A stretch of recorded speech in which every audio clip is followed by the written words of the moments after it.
what's happening now is deeply problematic. I asked you directly, is it your instructions from Mr. Matlala? You said yes. That's deeply problematic. Whatever stand down you get to go and consult with him, I would like you to end on that note from me. It's deeply problematic what's just happened now, and I hope you find a way to address it.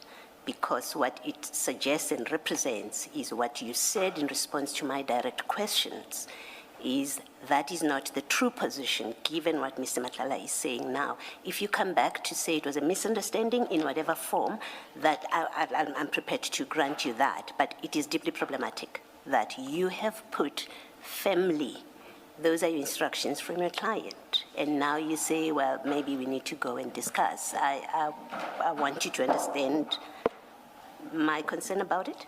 If I may, Commissioner, I do understand your concern about it, and that's the reason why I specifically have asked if the chairperson of the commissioners could let us stand down, because I was laboring under the fact that those are our instructions. Now that he has intimated that he does not feel that he's on the same page with us and he does not understand, that implies that there's been a misunderstanding, and that's the reason why I would like for us to address this, so that when we come back before the commission, then we don't have this issue happening again. And to add over that, if you recall, this is a hypothetical situation that we're talking about. Now that you've made your ruling, that implies that we need to come back to the chairperson with a final decision of what are we going to do.